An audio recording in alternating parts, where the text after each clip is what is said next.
ఈరోజు గతంలో ఇక్కడ 3 సార్లు ఎమ్మెల్యేగా మరియు గత ప్రభుత్వంలో మంత్రిగా పనిచేసిన దయాకర్ రావు గారు వారి ఉనికిని చాటుకోవడానికి ఈరోజు వర్ధనపేటలో ప్రెస్ మీట్లో భారతీయ నాటక కళా సమితిలో తప్పుడు ఆరోపణలు చేశారు. వారి ఆరోపణలపై మేము చర్చించడానికి సిద్ధంగా ఉన్నాము.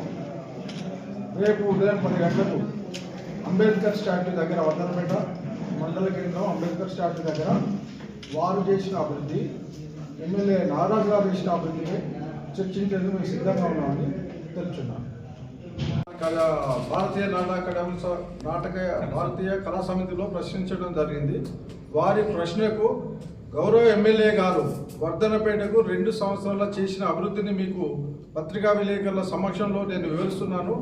మొట్టమొదటిగా 200 కోట్ల రూపాయలతో ఇంటిగ్రేటెడ్ స్కూల్ క్యాంపస్ 20 ఎకరాల విస్తీర్ణంలో దానికి ఆర్డర్ వచ్చింది. ఆర్డర్ కాపీని కూడా మీకు ప్రత్యక్షంగా నేను మాటలు కాదు ఆర్డర్ కాపీని మీకు ముందు ప్లేస్ చేస్తున్నాను. అలాగే 15 కోట్ల రూపాయలతో నిన్ననే మున్సిపాలిటీ అభివృద్ధి నిధులతో మేము మున్సిపల్ శాఖ వారి అనుమతితో మేము 15 కోట్లు శాంక్షన్ చేయించాము. అలాగే ఈరోజు 5 కోట్ల రూపాయలతో టఫీడ్ అనే ఒక ప్రోగ్రాంలో 5 కోట్ల రూపాయలు సీసీ రోడ్ల నిర్మాణము మరియు డ్రైనేజ్ కొరకు 5 కోట్లు ఈ రోజు కేటాయించింది. దానికి సంబంధించిన ఆర్డర్ను కూడా మేము ముందు ఇస్తున్నాను. అలాగే గౌరవ జిల్లా జడ్జి గారు మున్సిపల్ కోర్టు శాంక్షన్ అయింది. అది కూడా మీకు 3 రోజుల క్రితమే జిల్లా జడ్జి గారు వచ్చి డైరెక్ట్గా పత్రికా విలేకరుల ముందు అనౌన్స్ చేయడం జరిగింది. ఎస్డిఎఫ్ నిధుల నుండి 22 లక్షల రూపాయలు నిధులు కేటాయించేసి ఇక్కడ అభివృద్ధికి పాల్గొన్నాం. అలాగే 133 ఇందిరమ్మ ఇల్లు ఈరోజు గత 25 సంవత్సరాల ఏ రోజు కూడా వర్ధనపేట గ్రామంలో ఒక్క ఇంటి నిర్మాణం జరగలేదని నేను ఈ విధంగా మీ ముందు బహిరంగంగా ప్రకటిస్తున్నాను. ఒకవేళ వారు 25 సంవత్సరాలు అంటే దయాకర్ రావు గారిని పరిపాలించిన 15 సంవత్సరాల్లో కావచ్చు, వారు ఎమ్మెల్యేగా ఉన్న కాలానికి కావచ్చు, అలాగే అరుణ రమేష్ గారు ఉన్న 10 సంవత్సరాలు కానీ ఒక్క ఇంటి నిర్మాణం జరగలేదని నేను సభాముఖంగా తెలియపరుస్తున్నాను. అలాగే 2 సంవత్సరాల ఎమ్మెల్యే గారు గౌరవ ఎమ్మెల్యే నాగరాజు గారి పాలనలో 133 ఇందిరమ్మ ఇళ్ళు ఈ వర్ధనపేట పట్టణానికి కేటాయించడం జరిగింది. మీరందరికీ తెలుసు. ఈరోజే 15 ఇళ్లకు ముగ్గులు పోసాము. ఆల్రెడీ కన్స్ట్రక్షన్ అయిన ఇళ్ళు కూడా దాదాపు 50-60 ఇళ్ళు కనిపిస్తున్నాయి. మీరు ఎవరైనా బహిరంగంగా వస్తే ప్రతి ఇందిరమ్మ ఇంటికి తీసుకెళ్లి దయాకర్ రావు గారు నీ కనువిప్పు కలిగే విధంగా మేము చూపించేందుకు సిద్ధంగా ఉన్నాం. మా నాయకులు మేము అందరం కూడా ఇందిరమ్మ ఇళ్లలో తీసుకెళ్లి మీకు ఇందిరమ్మ ఇళ్ళ గృహప్రవేశం రోజు నాడు మీకు బట్టలు కూడా పెట్టేందుకు కూడా మేము సిద్ధంగా ఉన్నామని నీకు దమ్ము, ధైర్యము, నిజాయితీ ఉంటే నువ్వు ఇందిరమ్మ ఇళ్ళ గృహప్రవేశానికి రావాలని నేను ఈరోజు బహిరంగంగా నీకు ఆహ్వానం పలుకుతున్నాను. 133 ఇళ్ళ లబ్ధిదారులు ఎవరైతే ఉన్నారో నీకు ప్రత్యేక ఆహ్వానితుడిగా నేను పిలుస్తాను. వర్ధనపేట అభివృద్ధి ఎలా జరిగిందో చూపిస్తాను.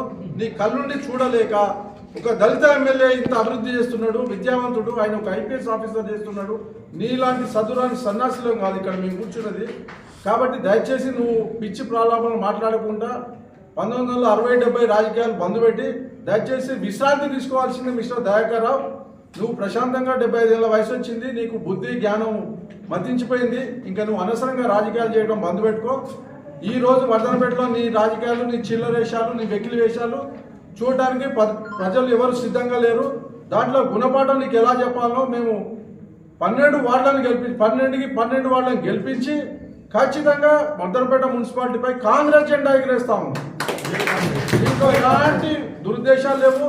ప్రజలు కూడా ఆహ్వానిస్తున్నారు. నీ కపట నాటకాలను, నీ దొంగ వేషాలను అందరూ కూడా అసహించుకున్నారు. పాలకుర్తిలో తరిమేస్తే అక్కడ ఒక అమ్మాయి చేతిలో ఓడిపోయి మళ్ళీ సిగ్గు లేకుండా వర్ధనపేటకు వచ్చి నీ చిల్లర వేషాలు ఇస్తున్నావు. దయచేసి ఇవన్నీ కూడా మేము ఇంత అభివృద్ధి జరిగిందని పత్రికా విలేకరుల ముందు మేము ఆధారాలతో ఆర్డర్లతో మీకు కాపీలు ఇస్తున్నాము. వీటన్నిటిని పరిశీలించుకో. బహుశా నీకు చదువురాదు కాబట్టి నీకు తెలిసిన పిల్లల ద్వారా కానీ చదువుచిన వాళ్ళ ద్వారా కానీ నువ్వు చదివిస్తే ఈ జీవాలు ఏంటి, దీంట్లో అభివృద్ధి ఏం జరుగుతుంది అనేది కనిపిస్తుంది. ఇంత బహిరంగంగా మేము హెచ్చరిస్తున్నాము. అలాగే నీ అభివృద్ధి జరగలేదనే దాని మీద నువ్వు ఒకరోజు వస్తే దీనికి సంబంధించిన అభివృద్ధి ఏంటి అనేది మేము చూపిస్తాము. 3 కోట్ల రూపాయలతోని గబ్బెడతండ వర్ధనపేట నుండి గబ్బెడతండ రోడ్డు బీటీ రోడ్ నిర్మాణం జరిగింది. అలాగే భవానికుంట తండ రోడ్డు కూడా సొంత డబ్బులతోనే ఎమ్మెల్యే గారు తన సొంత డబ్బులతోని 14 కరెంటు పోల్లోని ఇవ్వడం జరిగింది. అలాగే కట్టుకాల నిర్మాణానికి వారి సొంత నిర్మాణం డబ్బులతో పెట్టడం జరిగింది. వర్ధనపేటలో చెక్ డ్యామ్ తెగిపోతే వారి సొంత డబ్బులతోని ఆ చెక్ డ్యామ్ టెంపరీగా సిమెంట్ ఇసుక బస్తాలు వేసి నిర్మాణం చేయడం జరిగింది. ఇంత అభివృద్ధి జరుగుతుంది. ఇదంతా వర్ధనపేట ప్రజలు గమనిస్తున్నారు, చూస్తున్నారు. రాబో మున్సిపల్ ఎలక్షన్లో నీకు తగిన బుద్ధి చెప్పేందుకు సిద్ధంగా ఉన్నారు. అలాగే 15 బోర్స్ కూడా వేశారు, దాదాపు వాటర్ బోర్స్ వేస్తున్నారు. ఈరోజు తక్షణం స్పందించి కూడా ఎలక్ట్రిసిటీ డీసీ తండాలో ఎలక్ట్రిసిటీ కరెంటు పోల్స్ విషయం చేశారు. ఇంకా నువ్వేం చెప్పావంటే బీఆర్ఎస్ హయాంలో వర్ధనపేటను మున్సిపాలిటీ చేశామనేది ఒకటి చెప్పావు, సంతోషం. కానీ నువ్వు చేసిన వెధవ పని వల్ల, మీ బీఆర్ఎస్ చేసిన వెధవ పని వల్ల ఈరోజు తండావాసులు అనేక ఇబ్బందులకు గురవుతున్నారు. తండాలను మున్సిపాలిటీ నుండి డివైడ్ చేయాలని వాళ్ళు ఉద్యమాలు చేస్తున్నారు, నిరాదరణ దీక్ష చేస్తున్నారు. వాళ్ళకు ఉపాధి హామీ పథకంలో వాళ్ళు సభ్యులు కాకుండా చేశావు. నీ మూర్ఖపు వల్ల అనేక విమర్శలు తండావాసుల నుండి వస్తున్నాయి. ఈ రోజు కూడా గౌరవ ఎమ్మెల్యే గారు అసెంబ్లీలో మాట్లాడారు. గ్రామ పంచాయతీ ఎలక్షన్స్ ముందు కూడా మేము వర్ధనపేట ప్రజలకు హామీ ఇస్తున్నాము, తండావాసులకు హామీ ఇస్తున్నాము. ఏంటంటే నువ్వు చేసిన తప్పును సరిదిద్దుకోవడానికి తండాలను గ్రామ పంచాయతీలు 4 గ్రామ పంచాయతీలుగా విభజించి వర్ధనపేట మున్సిపాలిటీ నుండి తండాలను గ్రామ పంచాయతీలుగా అమలు చేయడానికి అమ్మవారి సిద్ధంగా ఉన్నారు. అలాగే 100 పడకల ఆసుపత్రి విషయంలో మీరు తప్పుడు మాట్లాడారు.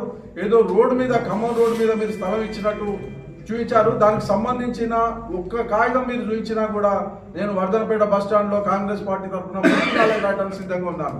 మిస్టర్ దయాకర్ రావు, తప్పుడు ఆరోపణలు బంద్ పెట్టుకో. నువ్వు ఇచ్చిన జీవో ఏంటో నా దగ్గర ఉంది. ఆ జీవోలో కేవలం కాగితం మీద మాత్రమే మీరు జీవో ఇచ్చారు తప్ప అలాంటి నిధులు కానీ, 100 పడకల ఆసుపత్రి నిధులు కానీ, ఎలాంటి నియామకాలు కానీ జరగలేదు. దాన్ని ఈరోజు పూర్తి స్థాయిలో అమలులోకి రావడానికి గాను గౌరవ ఎమ్మెల్యే గారు, గౌరవ ఆరోగ్య శాఖ మంత్రి రాజేంద్ర సింగ్ గారి సహాయంతో 100 పడకల ఆసుపత్రి ఏదైతే ఉందో 30 పడకల నుండి 100 పడకల అప్గ్రేడేషన్ హాస్పిటల్గా మార్చడానికి వర్ధనపేటలో నిన్ననే మాకు కొబ్బరికాయ కొట్టడం జరిగింది. ఈ ఎలక్షన్స్ తర్వాత ఇమీడియట్గా పనులు కూడా ప్రారంభిస్తాయని సభాముఖంగా తెలియపరుస్తూ, ఇన్ని అభివృద్ధి కార్యక్రమాలు సాధించిన 2 సంవత్సరాల్లో చేసిన అభివృద్ధిని మీరు చూడాలి, తెలుసుకోవాలి. బహుశా మీకు తెలియనట్టుంది. వర్ధనపేటకు వస్తే మీకు తెలియజేసేందుకు ఈ జీవో కాపీలు ఉన్నాయి, చదువుకునేందుకు జీవో కాపీలు ఉన్నాయి, అభివృద్ధి కూడా కనిపిస్తుంది. ఇంకోసారి ఇలాంటి పిచ్చి ప్రలాపనలు ఎమ్మెల్యే గారిపై కానీ, కాంగ్రెస్ ప్రభుత్వం కానీ వర్ధనపేట ప్రజల సమక్షంలో మీకు చేస్తే తగిన బుద్ధి చెప్తామని మేము కాంగ్రెస్ పార్టీ నాయకులను తగిన బుద్ధి చెప్తామని హెచ్చరిస్తూ, వర్ధనపేట మున్సిపాలిటీపై 12 వార్డుల్లో జెండా ఎగరేసేందుకు మా కార్యకర్తలు, మా నాయకులు సిద్ధంగా ఉన్నారని ఈ సభాముఖంగా నేను తెలియపరుస్తాను.